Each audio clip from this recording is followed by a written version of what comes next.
Hey guys and gals and everybody else, my name is Cadence and it's been a bit since I've done one of these. I said before I meant to make more of them, but I kinda hit a barrier. I was stuck trying to think of colors or even concepts to avoid, but I was ignoring a key aspect of challenge runs: pacifism. Pacifist challenges have been a part of gaming for decades, even going back to the original Super Mario Bros. The goal is simple: beat the game while killing as little non-boss enemies as possible. But that's a bit long-winded, so I'm changing non-boss enemies to civilians here, and that's how they'll be referred to throughout the video. For the sake of formatting, I'll phrase the question as this: how many kills does it take to beat Super Mario Galaxy? The rules are as follows. Don't kill any enemies if you can avoid it. A kill is when you remove an enemy from a level permanently through jumping on it, kicking it while it's stunned, shooting a starbit at it, throwing a shell at it, throwing it at another enemy, or simply spinning at it in cases where that works. These aren't all the ways to kill something, it's just all I could think up on the spot. It's all just a long-winded way to say, if it's obvious you killed it, you killed it. This isn't a save all enemies challenge. If an enemy falls off a cliff or kamikazes into a glass dome or another civilian, it's not our fault. Same for enemies that spawn with the boss killer, ones that blow up like ball bombs. Speedrun comments, daredevil missions, and all other forms of refights is considered as a separate kill, so we've been updating our counters for those as well. All escapes and glitches are allowed. If I accidentally kill an enemy that I absolutely need to, I'll be heading back to the observatory to retry. Boss enemies don't count as enemies, though I will be keeping a separate counter for them just for funsies. We want to keep both numbers as low as possible, but the overall goal is to reduce civilians you kill, so if you had the choice between a boss kill and a civilian kill, we're going for the boss. Here's a list of all the killable enemies that count: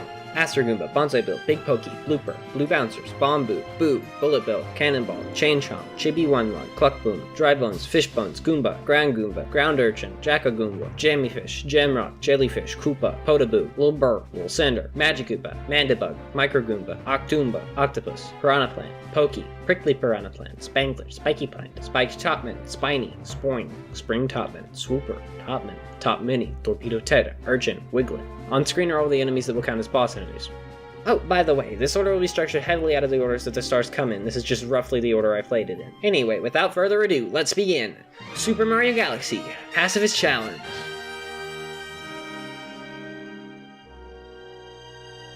Files like time are picking Yoshi because he couldn't hurt anybody even if he tried. Get knocked into the vast darkness of space in the cutscene, then wake up to this planet normally. This next planet has a few micro Goombas, but they don't get in the way. This next metal planet has a Goomba on it who holds a key to this Loomis cage. We need to kill him to progress here, unfortunately, bringing our kill count to 1. The next planet has a ground Goomba who holds a key as well that we need to kill, bringing it to 2. On the inside of the planet, be careful not to long jump into any of the Goombas that guard the Grand Star Wave switches. Time for the terrace. From here on out, be sure to collect as many star bits as you can because you won't be getting many for the rest of the run. On the first planet in Good Egg, there's a Goomba on the path to the launch star. If you're worried you might accidentally kill him, you may want to walk along the wall here. The Peanut Planet has some jam rocks, which are difficult to kill, but it can and has been done accidentally before, so be careful not to spin near them. On this bean-shaped planet, this Piranha Plant becomes a problem for us once again. We can do a cheeky triple jump then a spin to avoid killing him, but if you miss, you have to deal with these blue bouncers, which stop you from jumping and damage you if you keep them on too long. You can get them off with a spin, but that kills them. Little know though, you can shake them without killing them if you use a ground pound while they're on you. This next planet has a spiky Piranha Plant that you can skip just by jumping up here. The planet you land on from there has some Octoombas that can be avoided like this. Now kill Dino Piranha with no regrets or civilian blood on your hands. Star 2. There isn't much to write home about as there are still plenty of bits to grow on Myrtle's. You might want to watch out here though, because it's really easy to gravity yourself into this Octoomba. Good Egg 3 has a boss in it, so let's go to Honey Hive 1. As usual for these challenge runs, there's a Piranha Plant here who really wants us to kill him, but as usual for this challenge runs, we can just get around him with a small dose of Honey Hive skip. Bam! Time for a dilemma. We only have access to either Honey Hive 2 or Good Egg 3, which both contain what I would consider to be one boss kill and one civilian kill. We need to pick which one to go for in order to keep our murder rating at all-time low. Luckily for us, we don't really have a choice but to do Honey Hive 2 since it's required to beat the game anyway. Just remember to add into the counter. Honey Hive 3 is a level where you fight Big Bag Bugamoo. We don't really have a choice, so just do it. Loop-de-loop and Foot Switch don't even have any killable enemies in them, so we'll continue the Bowser level Mega Legs move. We're not counting Bullet Bills running into stuff as kills, but it doesn't really matter as we can just...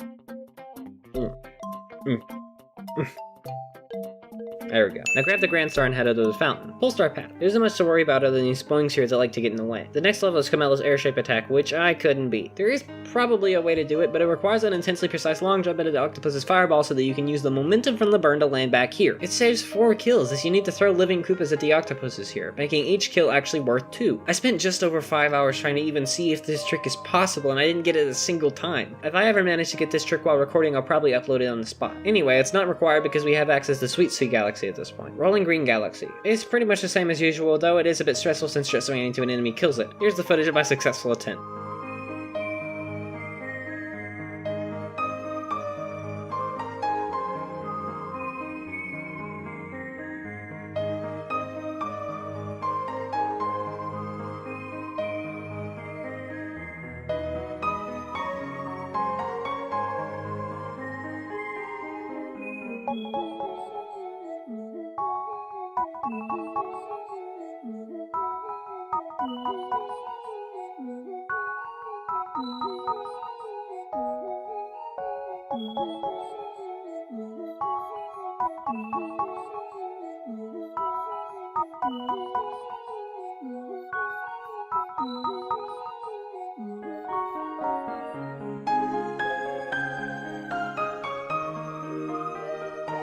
Battle Rock Barrage doesn't seem like much to talk about, though you might want to be careful jumping as it puts us at risk of killing one of these cannonballs. Also, you need to run a bullet bill into one of these glass domes to beat the level, but again, it doesn't count as a kill. Breaking into the Battle Rock requires us throwing bombs to break glass domes. I really struggled here to decide if this was a kill or not, but after a long talk with a friend about it, we decided it didn't actually end their lives as they exploded by themselves. Anyway, later in the level, there are chain chomps that you can accidentally kill with the bombs you use to open the way to the launch star, so be careful there. The secret star in this level is a Hungry Luma, where you're intended to kill the chomps with either the Starman or the bombs in order to get the star bits required. But if we're super careful to collect everything, we can actually get through with no kills still. At this point, we can access a Cosmic Comet and Honey Hive Galaxy, so go collect that one really quickly. From now on, if a level doesn't have any tough spots or important things to mention, I'll only be saying the name of that level itself to save both of our time. Now I have access to Bowser's Fire's Stronghold, which doesn't really have any killable enemies other than Bowser, so it's free. Next, collect Peach Bowl 1, 2, and Secret. Peach Bowl 3 barely has any enemies, but these swoopers really tend to get in the way while you break these boxes here, so be careful. The Fast Spell Comet is free though, as it doesn't contain this section. In Ghostly 1, you need to watch out for this Spangler, then stand on the wall while this chain chomp goes by. Now you need to activate the Boo with the key and flip the switch when he gets to the bottom of the staircase, which counts as a kill. Now you need to lure the Boo with the coin away from the light to this corner, then quickly run through the door. There aren't any other hurdles until we get the star. Talk to Luigi, then collect Hurry Scurry 1, the Good Egg Luigi Star, Ghostly Secret, and Ghostly 2. Now you have access to Bowser Jr.'s Airship Armada, which is very definitely worth mentioning. The regular enemies throughout the level aren't much to worry about at this point, no. The real trouble is the boss. The only way to hit Bowser Jr. is to throw a Koopa shell at him, and the only shells here are in the backs of living specimens.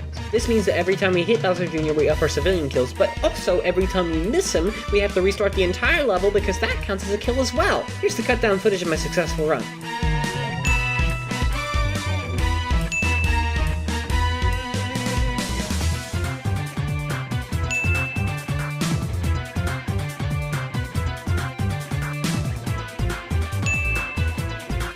Collect Freeze Flame 1, Secret, and Cosmic before getting to Freeze Flame 2, which has a troubling part. See, you're meant to kill these here ground urchins, but we don't want to do that. Fortunately, we don't need to. Just find some way to get up onto one of these pillars and perform a long jump to land on this platform here. The rest of the star is free, so is Freeze Flame 3. In Dusty Dune 1, there's this hallway where you're meant to kill off a few piranha plants with this fire flower, but if we first grab this life up stream, we can damage boost through them murder free. Now we have access to Bowser's Dark Matter plant, which isn't too terribly worth mentioning other than increasing our boss kill count by 1. Now grab the Battle Lux Luigi Star, Booby Base 1 in Secret, the Luigi Star and Honey Hive, Gold Leaf 1, 2 in Secret, Sea Slide 1, 2, 3 Secret and Cosmic, Sand Spirals, Gateways Purple Coins, and finally the Grand Star of Bowser Jr.'s Lava Reactor, which does contain 2 civilian kills on these octopuses, but other than that, it's free with 1 boss kill. 10 stars left to get, and it only gets harder from here. We need to do Deep Dark Secret, which has 1 required Boo kill to get to the star, then do Toy Time, which has a required boss kill. Now do Toy Time 2, Secret, Fast Foes, finishing off with Toy Time 3, which has a boss kill and not much else. Now do Honeycomb Galaxy. We still need to get 3 stars to get to the final level, and have no levels currently out than us with no civilian kills required. This means we have to choose our next steps carefully in order to keep this number as low as possible. I decided to do Dusty Dune's Secret Star, which requires a total of 6 civilian kills,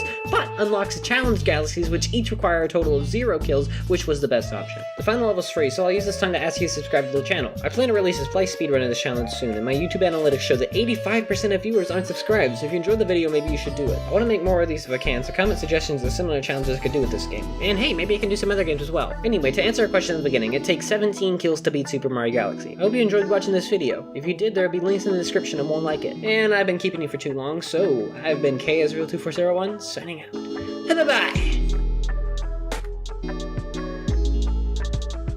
The rest of the star is free, so is Freeze Flame 3. Did I say that first try? Woo! I said Freeze Flame 3!